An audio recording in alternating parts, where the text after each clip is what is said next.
Yes. जिंदगी में मुश्किलों का जितना अंधेरा होगा, उम्मीदों के सितारे उतनी ही तेजी से चमक रहे होंगे।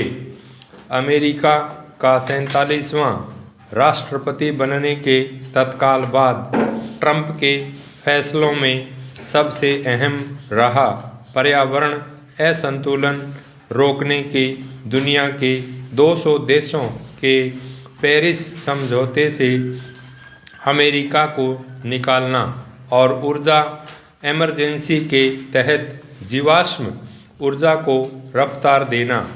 ट्रंप ने अपने भाषण में साफ कर दिया कि अमेरिका बदलेगा, आर्थिक, सामरिक और सामाजिक ही नहीं, नैतिक रूप से भी। अमेरिका फर्स्ट को समझाते हुए ट्रंप ने कहा कि उदारवादी अतिवादी खत्म होगा।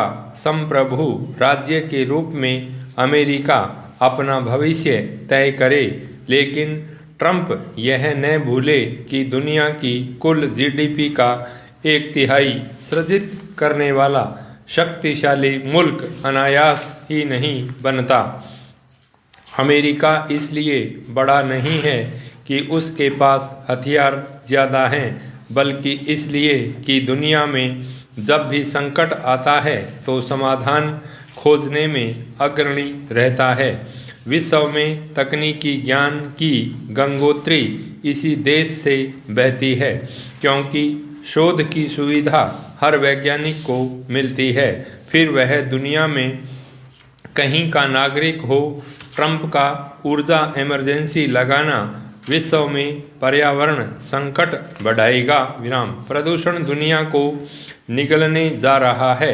ऐसे में ट्रंप पेट्रोलियम जैसे जीवाश्म ईंधन का दोहन करते हैं तो दुनिया में संदेश गलत जाएगा। व्यावसायिक जीवन में कुछ लोग कहते हैं कि प्रतिस्पर्धी ऐसे करनी चाहिए जैसे युद्ध लड़ा जा रहा हो। आज गलाकाट स्पर्धा का समय है।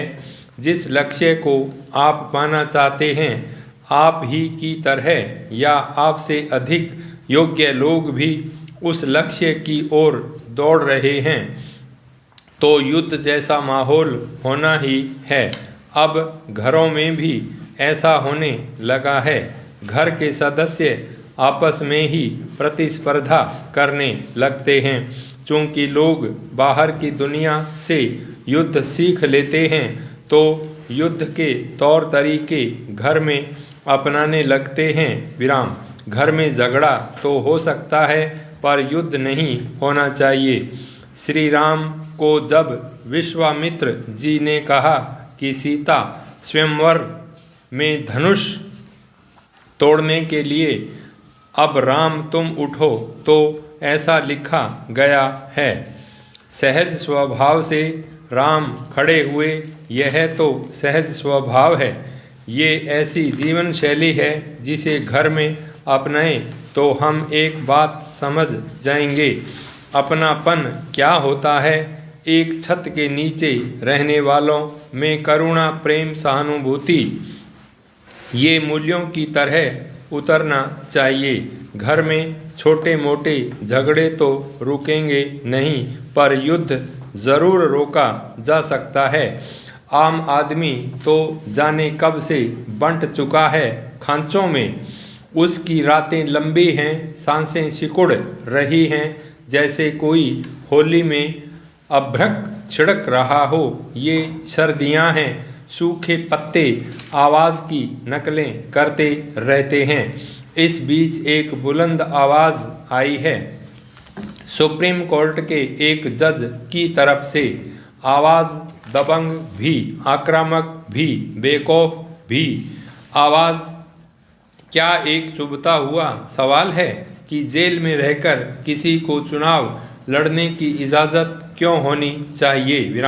सही है, बरी हो जाइए, बेदाग साबित हो जाइए, फिर बाहर आकर लड़िए जमाने से, अपनों से, परायों से। चाहो तो चुनाव भी, लेकिन जेल में रहकर चुनाव लड़ना कौन सी तुक है भला। अब तक जेल में रहकर चुनाव लड़ने और जीतने वालों की लंबी फहरिस्त है। सिमरनजीत सिंह मान और जॉर्ज फर्नांडीस से लेकर आजम खान और मुख्तार अंसारी तक। आप राजनीतिक कैदी हैं या किसी और कारण से जेल में हैं। चुनाव तभी लड़िए जब उस आरोप से बरी हो जाएं। आखिर अदालत ने आपको जेल भेजा है तो कोई तो कसूर रहा ही होगा। जेल से बाहर आने तक का धैर्य क्यों नहीं है? और वे कौन पार्टियां हैं जो जेल में बैठे व्यक्ति को चुनाव का टिकट दे आती हैं? जेल में रहकर निर्दलीय चुनाव लड़ने पर तो बंदिश होनी ही चाहिए।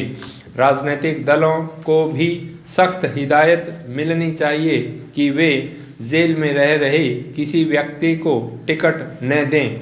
लेकिन ये कैसे होगा? कानून बनाने की अगर ज़रूरत है तो वह तो संसद को बनाना है। संसद में बैठे हैं हमारे नेता। सुप्रीम कोर्ट से उठी आवाज़ उन नेताओं के कानों तक कब पहुंचेगी? पहुंचेगी भी या नहीं कहा नहीं जा सकता। विराम। ऐसे और इससे मिलते जुलते कई मामले हैं जिन पर अलग अलग स्तरों पर आवाज़ उठाई जा चुकी है, लेकिन आज तक कोई हल नहीं निकल पाया। मुफ्त की रेवड़ी बांटने को लेकर एक बार सुप्रीम कोर्ट सख्त हो चुका है। विराम। राजनीतिक दलों से सुझाव भी मांगे गए थे। यह भी पूछा गया था कि आखिर मुफ्त की रेवड़ी की परिभाषा क्या हो? हुआ कुछ नहीं। कोई राजनीतिक दल इस बारे में गंभीर ही नहीं है। जिस राज्य के चुनाव पर नज़र दौड़ाइए, मुफ्त की रेवड़ियों के भरोसे ही जीत सुनिश्चित की जा रही है। सभी राजनीतिक दल यह कर रहे हैं धड़ल्ले से। विराम। चुनाव खर्च को लेकर भी कई बार बहस हो चुकी है, लेकिन कोई अंकुश नहीं लग सका। आधिकारिक रूप से तमाम प्रत्याशी अपना हिसाब चुनाव आयोग को दे देते हैं, लेकिन असल में चुनाव का खर्च उस हिसाब से कई सौ गुना ज़्यादा होता है। कोई देखने वाला नहीं है। विराम। एक TN सेशन ने सख्ती दिखाई थी। उनके मुख्य चुनाव आयुक्त रहते चीज़ें सुधरी भी थीं, लेकिन उसके बाद तो सख्ती के नाम पर केवल भाषण रह गए और कुछ नहीं, कुछ भी नहीं। तीसरा मुद्दा है बाहुबलियों और आपराधिक प्रवृत्ति के लोगों को चुनाव लड़ने से रोकने का। यहाँ तो हालत और भी बुरी है। चुन चुनकर ऐसे लोगों को टिकट दिए जाते हैं ताकि जीत सुनिश्चित हो सके।